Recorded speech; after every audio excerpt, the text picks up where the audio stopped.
Hello, and thank you for downloading Witness from the BBC World Service. It's exactly 35 years since the opening of a nightclub called Studio 54 in New York City. For a time, it was the most famous disco in America, perhaps the world.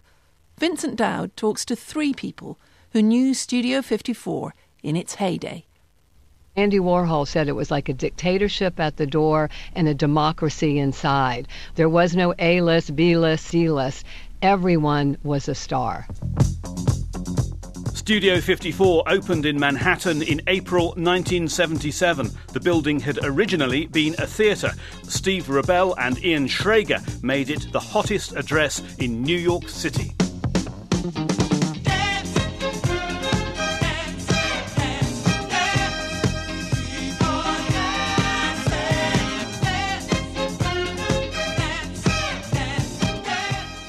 Myra Shear would eventually become Steve Rebell's assistant, but she began as an ordinary New Yorker, desperate, like many others, to get beyond the velvet rope and into nightclub nirvana.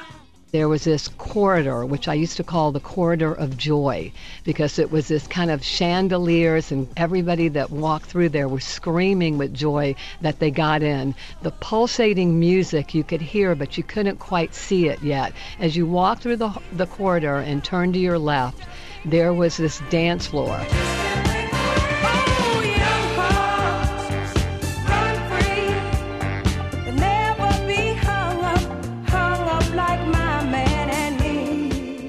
Mark Beneke was the young doorman who shared with Steve Rebell the godlike authority to let people in or keep them out.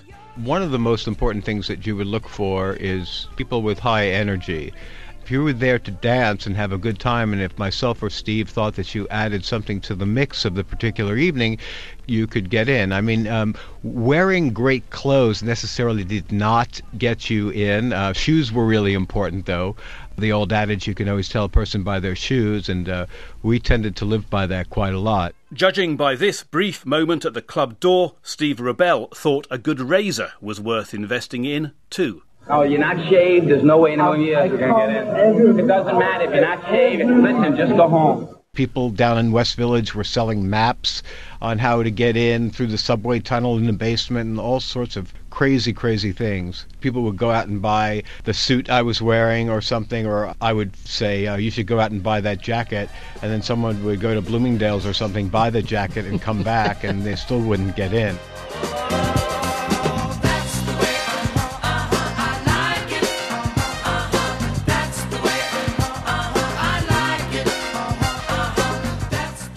Anthony Hayden-Guest is an English journalist, long resident in New York. He says Studio 54 was the right club in the right city at the right time. Studio 54 was an ideal place. It was like a cyclotron. Everything was happening at the same time. There's freedom movements, the women's movement, the gay movement, various ethnic movements, etc. were all exploding at the same time. The whole place was combustible with energy. Myra Shear had already seen Steve Rebell in action, and she was nervous going for a job as his assistant. Like, I knew that he had this amazing power, and he was like, the Wizard of Oz. So when I walked in the door in my interview, I was very scared, and he was sitting on the couch talking to his mother. And that just relaxed me. All of a sudden, I felt this amazing energy and genius intuition with people. He was a great ringmaster, as we would say. Who were some of the unexpected people who used to get in? Vladimir Horowitz, the very famous pianist, he used to come all the time with his wife. He hated the music, but he loved watching it. He would actually put earplugs in. The most person that you would least imagine that I would have met was, say, Ginger Rogers.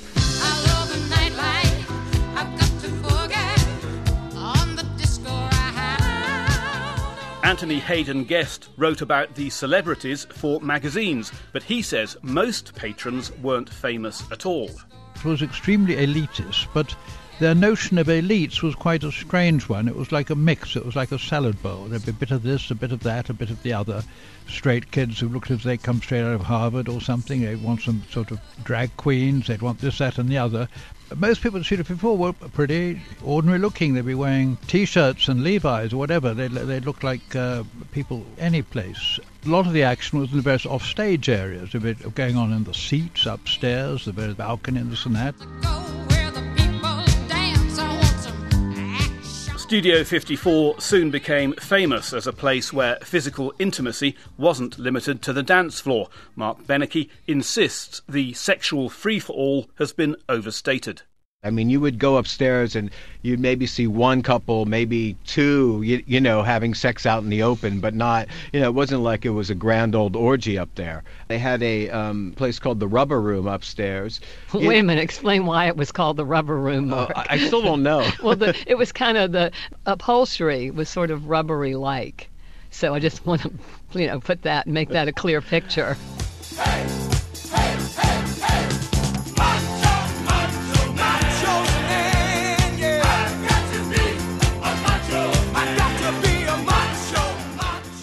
It was at this time in pop culture history where it was between the pill and when AIDS had a name. So women were thriving as far as their sexuality, and it was a great time to be gay, where there was, you know, no stigma once you were inside Studio 54. So it definitely was inspired by that movement. Anthony Hayden Guest thinks in those days a nightclub could offer a degree of anonymity even to the famous. I cannot imagine, say, the VIP room at Studio 54 happening in the day of the iPhone. Now, if you sneeze in public, somebody's photographing it, you know. It was essentially private back then. The other thing people say is that there were a huge amount of drugs being done. Drugs are always being talked about. I had a wonderful time in disco culture and really did very little drug, but it played an extremely minor part in my life, and I think that was pretty normal, and I think most people were just there to really dance and have a good time, really.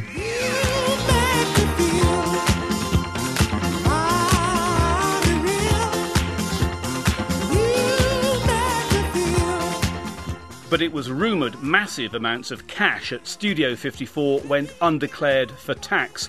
The club was raided, and in 1980, Rubel and Ian Schrager went to prison for tax evasion. The party was over. In retrospect, Mark Benecke wonders if by then Studio 54 hadn't already had its day. As a society, we were changing into punk and then into new wave right after that. So Studio would have had to have changed to survive on the level, you know, that it was. But it certainly speeded up the demise. Steve Rubel died of AIDS in 1989. Ian Schrager is now a hotel owner. In his 70s, Anthony Hayden Guest is still writing about the social whirl in New York, and last year Studio 54 Radio launched in the US, playing all the old disco hits. Mark and Myra have their own show on it. And it's like we have class of 54 reunions that we call them, because we kind of went to the coolest high school in our own way in the moment. We weren't texting or tweeting or trying to get on YouTube, but we were really there.